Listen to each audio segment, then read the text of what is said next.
ದರ್ಶನದಲ್ಲಿ ನಮ್ಮ ಜೊತೆಗೆ ಜಿಲ್ಲಾ ಪ್ರಧಾನ ಕಾರ್ಯದರ್ಶಿ ಅಲ್ಪಸಂಖ್ಯಾತರ ಮೋರ್ಚಾ ಅವರಾದ ಮಾನ್ಯ ಶ್ರೀ ಪಿ ಸುಬಾನುಲ್ಲಾ ಅವರು ಉಪಸ್ಥಿತರಿದ್ದಾರೆ. ಇವರಿಗೆ ನಮ್ಮ politiciansinIndia.com ಪರವಾಗಿ ಹಾರ್ದಿಕ ಸ್ವಾಗತ ಸರ್.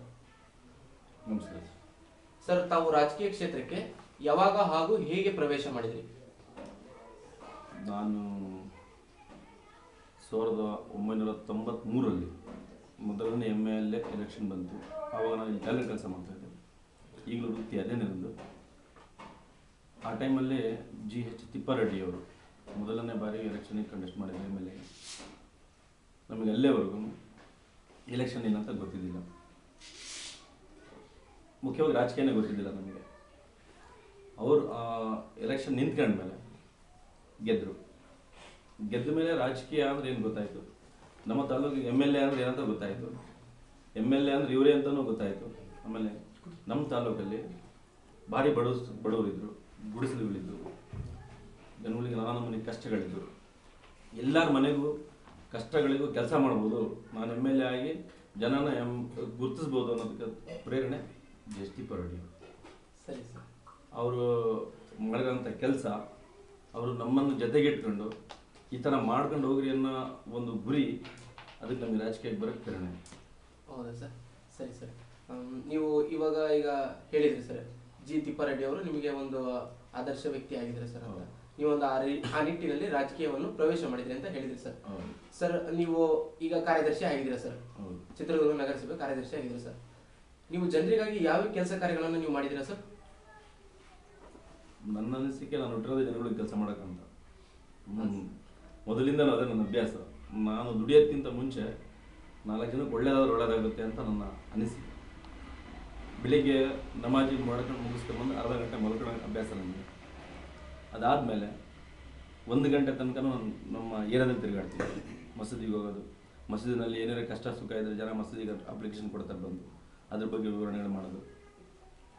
ಮತ್ತು ಏನಾರ ದುಡಿಗೆ ಭಾಳ ಕಷ್ಟ ಇದೆ, ಬಡವರಿದ್ದಾರೆ, ಅವರಿಗೆ ಆಸ್ಪತ್ರೆಯಲ್ಲಿ ಅಡ್ಮಿಟ್ ಮಾಡಿದ್ದಾರೆ, ಅವರಿಗೆ ಆರ್ಥಿಕವಾಗಿ ಸ್ವಲ್ಪ ಕಷ್ಟ ಇದೆ, ಅಂಥವ್ರಿಗೆ ಆರ್ಥಿಕವಾಗಿ ಅವರಿಗೆ ಜೋಡಿಸ್ಕೊಡೋದೇನಂತ ಮಾಡೋದು.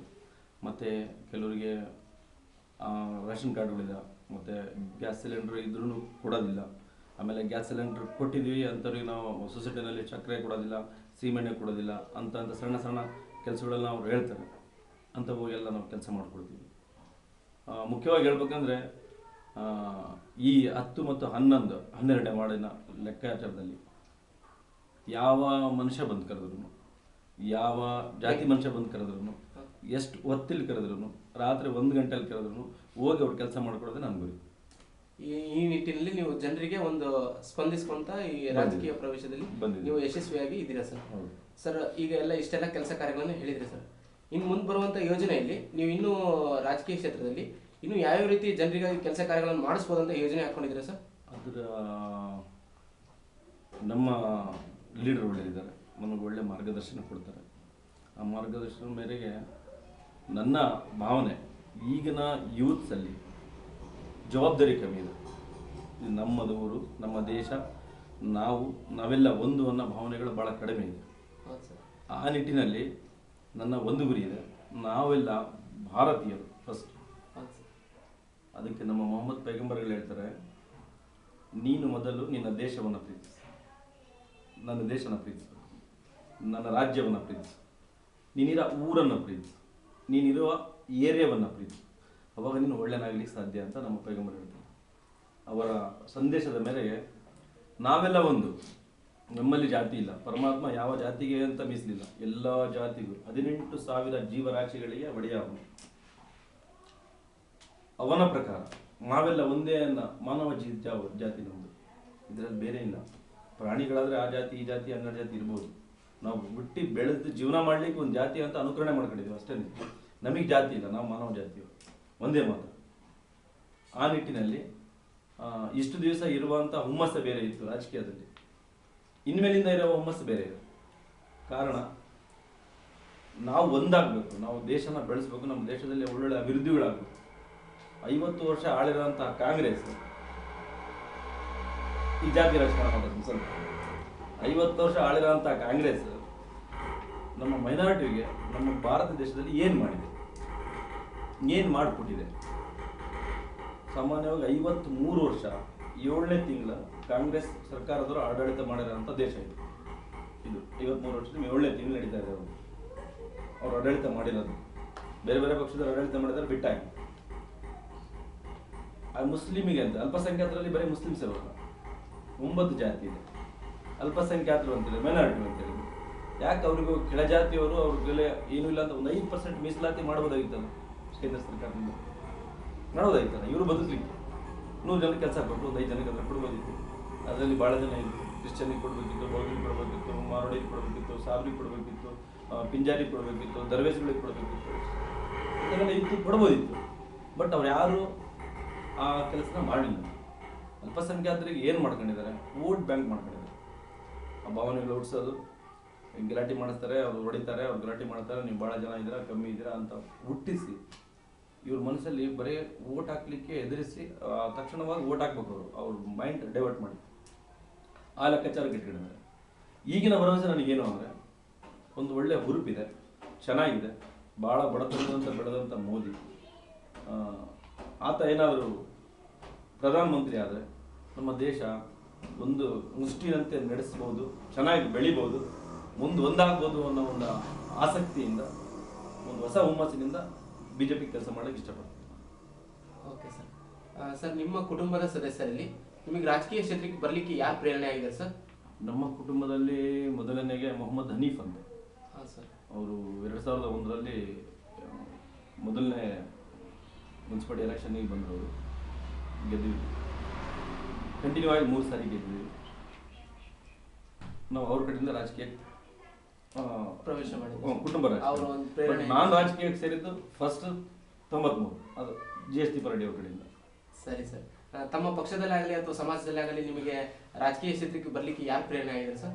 ಅದಕ್ಕೆ ನಮ್ಮ ಶಾಸಕರು ತಿಪ್ಪಾರೆಡ್ಡಿ ಅವರು ನಿಮಗೆ ಪ್ರೇರಣೆ ಆಗಿದ್ದಾರೆ ಸರ್. ಸರಿ ಸರ್. ಈಗ ನೀವು ಕಾರ್ಯದರ್ಶಿ ಆಗಿದ್ದೀರಾ ಸರ್. ಮುಂದೆ ಬರುವಂಥ ಚುನಾವಣೆಯಲ್ಲಿ ನೀವು ಇನ್ನೂ ಯಾವ ರೀತಿ ರಾಜಕೀಯ ಕ್ಷೇತ್ರದಲ್ಲಿ ಬೆಳಿಬೇಕಂತ ಇದ್ದೀರಾ ಸರ್? ನಾನು ಬೆಳಿತೀನಿ ಅನ್ನೋದಕ್ಕಿಂತ ಮುಖ್ಯ ಜನಗಳಿಗೆ ಒಳ್ಳೇದು ಮಾಡ್ತೀನಿ ಅನ್ನೋದು ಭಾವನೆಗಳು ಮುಖ್ಯ. ನನ್ನ ಲೆಕ್ಕಾಚಾರ. ನಾನು ಬೆಳೆಯೋದು ಬಿಡೋದು ಅದು 2ನೇ ಪಾಯಿಂಟ್ ಆಗುತ್ತೆ. ನಾನು ಒಳ್ಳೆ ಕೆಲಸ ಮಾಡಿದ್ರೆ ತನ್ನಿಚ್ಚಿ ತಾನೇ ಬೆಳೆಯುತ್ತೇನೆ ಪರಮಾತ್ಮ. ನಾನು ಒಳ್ಳೇದು ಮಾಡೋದು, ದ್ವೇಷ ರಾಜಕಾರಣ ಮಾಡಬಾರ್ದು, ಪ್ರೀತಿ ರಾಜಕಾರಣ ಮಾಡಬೇಕು. ಫಸ್ಟ್ ಬಡವರಿಗೆ ಅವ್ರ ಕೆಲಸಗಳನ್ನು ಮಾಡಿಕೊಡುವಂಥ ಭಾವನೆಗಳಿರ್ಬೇಕು. ಯಾರಿಗಾನ ಮಾಡ್ಕೊಡ್ತೀನಿ, ಅದು ಮಾಡ್ಕೊಡ್ತೀನಿ, ಇದು ಮಾಡ್ಕೊಡ್ತೀನಿ ಅಂತ ಸಣ್ಣ ಪುಟ್ಟ ರಾಜಕಾರಣ ಮಾಡಿ ಅವ್ರ ಹತ್ರ ಇರೋದು ದುಡ್ಡು ಇಸ್ಕೊಂಡು ತಿನ್ನೋ ಅಂತ ಸಣ್ಣ ಬುದ್ಧಿ ಇರಬಾರ್ದು. ದೇವ್ರು ಹುಟ್ಟಿಸಿದಾನೆ, ಸಾಕ್ತಾನೆ, ಅದ್ರ ಮೇಲೆ ನಂಬಿಕೆ ಇದ್ದು ಜೀವನ ಮಾಡೋದು. ಆ ಲೆಕ್ಕಾಚಾರ ನಮ್ಮ ಇದೆ. ಆ ನಿಟ್ಟಿನಲ್ಲಿ ನೀವು ಒಂದು ಕೆಲಸ ಕಾರ್ಯಗಳನ್ನು ಮಾಡಬೇಕಂತ. ಹೌದು. ಸರಿ ಸರ್. ಈಗ ನಮ್ಮ ಮುಂದೆ ಭಾರತದ ಮಹಾಸಭಾ ಲೋಕ ಚುನಾವಣೆ ಬರ್ತಾ ಇದೆ ಸರ್. ಅದ್ರ ಬಗ್ಗೆ ತಮ್ಮ ಅಭಿಪ್ರಾಯವನ್ನು ತಿಳಿಸಿರಾ ಸರ್? ಮಾತು ಹೇಳಾಗಿಲ್ಲ. 72 ಬೇಕು, 300 ಚಿಲ್ಲರ ತನಕ ಸೀಟ್ BJP ತಗೊಳ್ಳೋದು. ಯಾವ ತೊಂದರೆ ಇಲ್ಲದೆ ಒಂದು ಆಡಳಿತ ಪಕ್ಷ BJP ಬಂದು ನರೇಂದ್ರ ಮೋದಿ ಪ್ರಧಾನಮಂತ್ರಿ ಆಗ್ತಾರೆ ಅಂತ ಹೇಳಕ್ಕೆ ಇಷ್ಟಪಡ್ತೀನಿ. ಹೌದಾ ಸರ್? ಸರಿ ಸರ್. ಇವತ್ತಿನ ಯುವ ಜನರಿಗೆ ನೀವು ಏನು ಸಂದೇಶ ಕೊಡ್ಲಿಕ್ಕೆ ಇಷ್ಟಪಡ್ತೀರಾ ಸರ್? ನನ್ನ ಪ್ರಕಾರ ಸುಮಾರು ಹಿಂದಿನ ಸ್ವಲ್ಪ 10, 15, 20, 30 ವರ್ಷ ಹೋದ್ರೆ ಹಿಂದ್ಗಡೆ ಎಜುಕೇಷನ್ ಕಮ್ಮಿ ಇದೆ. ಹೌದು ಸರ್. ಓದಿಸ್ತಿದ್ದಿಲ್ಲ ಮಕ್ಕಳಿಗೆ. ಈಗ ಎಲ್ಲ ಕಡೆ ಎಜುಕೇಷನ್ ಚೆನ್ನಾಗಿದೆ. ಎಂಥ ಕೂಲಿ ಮಾಡೋದಾದ್ರೂ ನನ್ನ ಮಗ ಚೆನ್ನಾಗಿ ಓದಬೇಕು ಅನ್ನೋ ಭಾವನೆಗಳಿಲ್ಲ, ಓದಿಸ್ಬೇಕು ಅಂತ. ಮನುಷ್ಯ ಎಲ್ಲರೂ ತನ್ನಿಚ್ಚಿಗೆ ಒಂದು ಸ್ವಂತ ಬುದ್ಧಿನ ಹೊಂದಿದ್ದಾನೆ ಮನುಷ್ಯ. ನಾನು ಒಳ್ಳೆ ಬೆಳಿಬೇಕು, ಮುಂದೋಗ್ಬೇಕು ಅನ್ನೋ ಒಂದು ಬುದ್ಧಿ ಬೆಳೆಸಿದ್ದಾನೆ.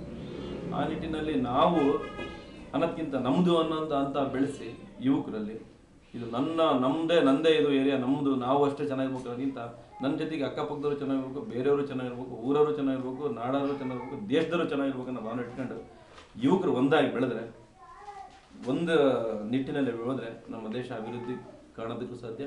ನಾವು ಎಲ್ಲರ ಹತ್ರನೂ ಎಲ್ಲರನ್ನು ಪ್ರೀತಿಯಿಂದ ಬದುಕಲಿಕ್ಕೂ ಸಾಧ್ಯ, ನೆಮ್ಮದಿ ಜೀವನ ಮಾಡಲಿಕ್ಕೂ ಸಾಧ್ಯ ಆಗುತ್ತೆ ಅಂತ ಹೇಳಲಿಕ್ಕೆ ಇಷ್ಟಪಡ್ತೀರಾ ಸರ್? ಎಲ್ಲರೂ ಒಂದೇ ಅನ್ನೋ ಒಂದು ಮನೋಭಾವನೆ ಇಟ್ಕೊಂಡು ಯುವ ಜನರು ಮೇಲೆ ಬರಲಿ ಅಂತ ಒಂದು ನೀವು ಸಂದೇಶವನ್ನು ಕೊಡ್ತಾ ಇದ್ದೀರಿ ಸರ್. ಸರಿ ಸರ್. ನಮ್ಮೊಂದಿಗೆ ಜಿಲ್ಲಾ ಪ್ರಧಾನ ಕಾರ್ಯದರ್ಶಿ ಅಲ್ಪಸಂಖ್ಯಾತರ ಮೋರ್ಚಾ GP ಸುಬಾನುಲ್ಲಾ ಅವರು ಅವರ ಒಂದು ಕೆಲಸ ಕಾರ್ಯ ಅಭಿವೃದ್ಧಿಗಳನ್ನು ನಮ್ಮೊಂದಿಗೆ ಹಂಚಿಕೊಂಡಿದ್ದಾರೆ. ಇವರಿಗೆ ನಮ್ಮ politicians in India.com ಪರವಾಗಿ ಹಾರ್ದಿಕ ಅಭಿನಂದನೆಗಳು ಸರ್. ಧನ್ಯವಾದ.